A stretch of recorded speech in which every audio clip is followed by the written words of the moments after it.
If Sec Rex and Sec Laurel could be here, why should the DOE Secretary be exempted from this? Pag kayo ay humihingi ng mga budget ninyo, maski overnight, nandyan kayo. Pero pag crisis action plan, marami kayong dahilan.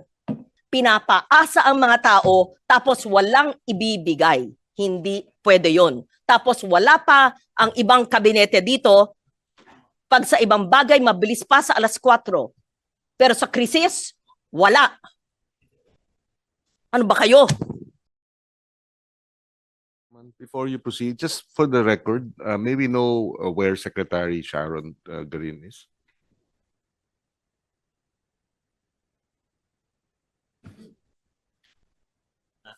Alam ko, papuntang Malacanang.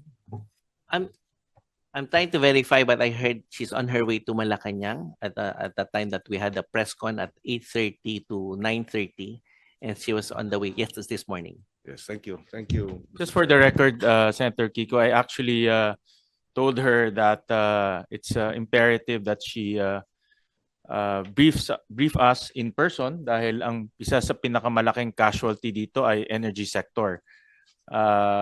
Pero may pinadala siya sa akin napakahabang schedule niya na hindi ko naman hiningi. In short, busy raw siya today, no? Pero sabi ko nga sa kanya, kung merong isang dahilan kung bakit tayo nandito ay dahil mataas ang presyo ng langis at hindi rin natin alam kung tuloy-tuloy pa yung supply natin. Kaya sana makarinig namin sa ating secretary kung ano ba yung kanyang plano.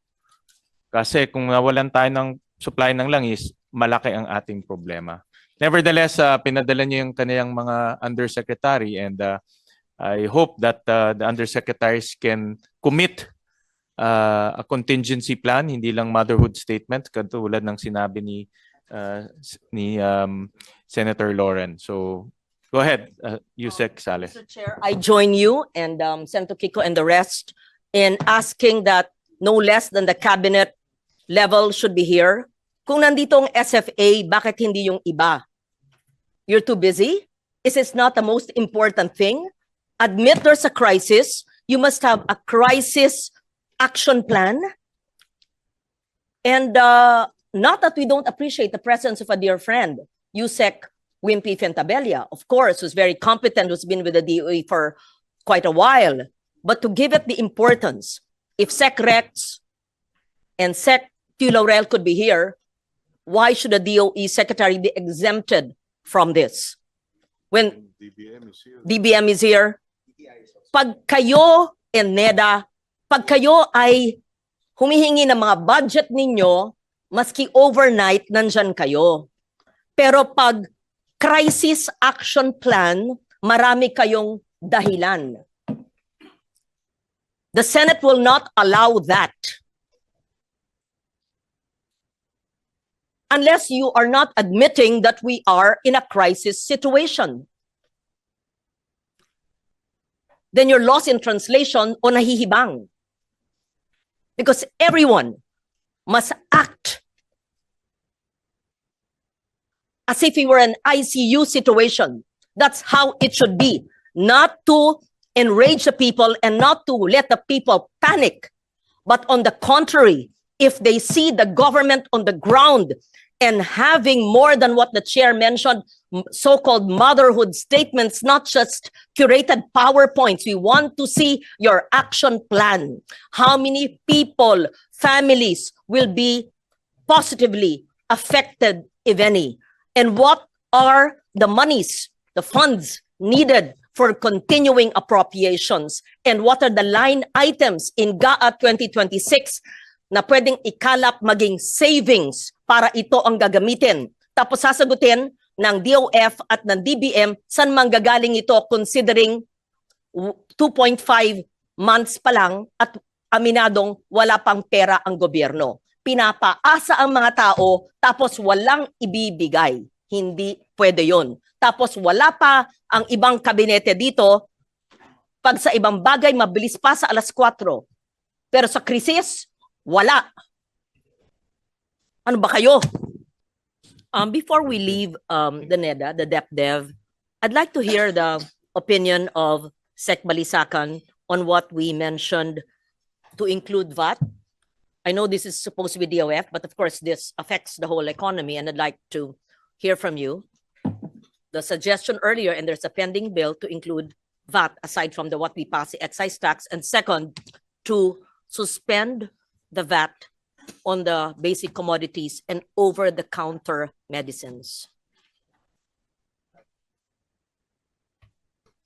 Thank you, Mr. Chair. I actually have, we have actually done that exercise of the impact, examining the impact of the excise tax first, and the various scenarios, and obviously that the reduction of the excise tax or the removal of the excise tax for that period, for those periods when the oil prices exceed $80 per barrel.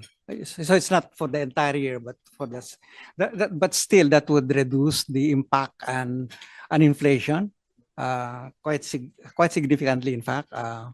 So from that angle, we can also reduce the impact of the crisis and the overall economy, because that the much lower inflation will offset the reduction in the purchasing power of households, and also put lower pressure on the BSP to get the policy rates again back to higher rates. Hopefully, we won't get there, no. That it's very important we manage the inflation well, because that will have several implications from a macroeconomic perspective. And then when we include the VAT, of course the impact is even more is even greater, no, for GDP, for tempering the reduction in GDP, in inflation and unemployment. But this exercise did not take into account what can possibly give up. As I said earlier, and in fact, we did one exercise where suppose you do reduce the VAT and the excise tax. Of course, you forgo just for oil. We haven't done that for the basic commodities yet. Huh?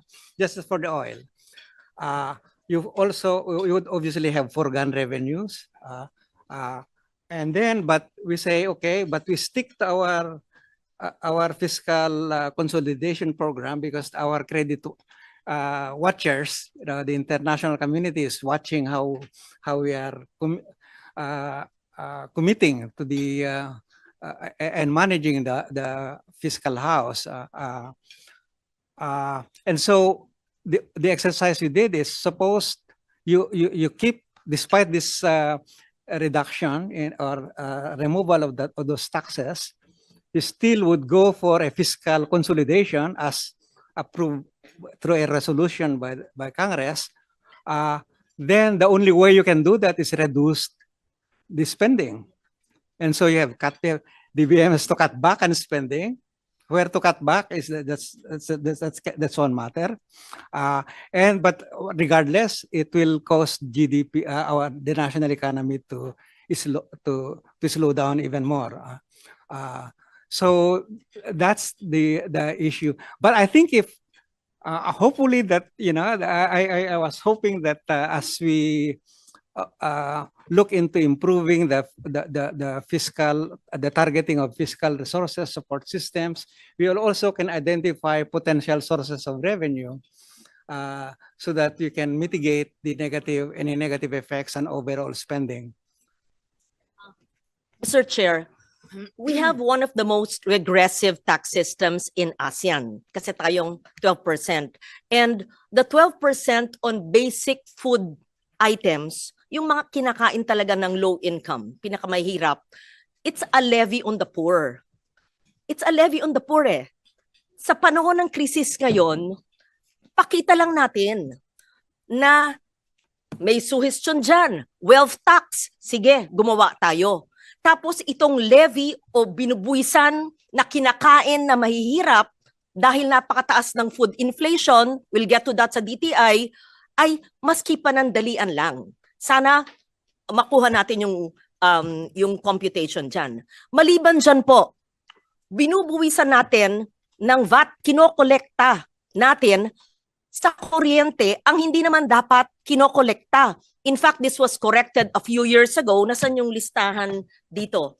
Yung lifeline subsidy, yung systems loss. We are collecting VAT on electricity that is not being used. Lifeline subsidies, systems loss, senior citizens subsidies, at yung electric cooperative capex contribution. These are not electricity na ginagamit ng tao, ha? Pero, nangongolekta tayo ng VAT. O DOE at ERC, sumagot kayo. Bakit hindi natin i-correct ito? Sa panahon ng krisis, ay bakit hindi natin tanggalin na kaagad ito? Hindi kailangan. Huwag niyo sasabihin na naman, nag-break ang Senado at sumulat kami, pwedeng tanggalin. Kasi, ang BIR, andito ba kayo? Ginagawa na ng BIR 2 years ago. Natuklasan nila na mali pala ang pag-implement ng ilang pag-kolekta ng VAT sa, uulitin ko, universal charge, fit-all, systems loss, lifeline subsidies. Hindi yan kinokolekta, hindi naman ginagamit. So, tumutulong ka na, di ba, lifeline subsidies, bubuwisan ka ba? Di ba? Ano ba yung VAT? Kailangan yan yung value added So, I put on the table, DepDev, SEC, yung sabi ni Senbam, may paano ka lang batas na, yun yung dagdagang VAT maliban sa excise. I put on the table yung murang bilihin at medical items na talagang basic. At sinabi ko yung epekto ng 5 piso sa isang banig ng paracetamol. And I put on the table, I filed the bill, and Chair Pia was very interested. I'm sure the Chair, ito ay hindi ginagamit na kuryente, pero systems loss, pinapatawan ng VAT. O ERC, anong ginagawa niya tungkol dyan? Sinabi na ba niyo sa BIR? At ang BIR ba ay bukas ang kaisipan kasi ginagawa na nila para sa iba. So may I hear from NEDA, DepDev, SEC, and may I hear from both DOE and ERC. Please do not tell me it's not possible kasi ginagawa na ng BIR sa dalawang bagay. Pag hindi nyo alam, sabihin nyo. Pero tignan nyo kasi makakatulong ito sa pinakamahihirap na kumukonsumo ng kuryente. Sec, thank you. Can we have a quick response from Sec Balisacan on that query? Our position, Mr. Chair, is that we should explore all possibilities, all options, and see what is most affordable, sustainable, most efficient, that would achieve the objective that Senator Loren just mentioned. Yeah, it's just from where I stand, the burden is really ensuring that as we respond to these issues and problems, that we are not curtailing our options and in the medium and the long term. Sana yung response natin is something that will put us back to higher growth and more inclusive growth as in the medium to long term. Kasi ang nakikita na natin, medyo humihina ngayon yung lumalayo tayo sa long-term growth path na gusto natin. Sana hindi matutuluyan yan. We go back. That's the only way we can catch up with our neighbors.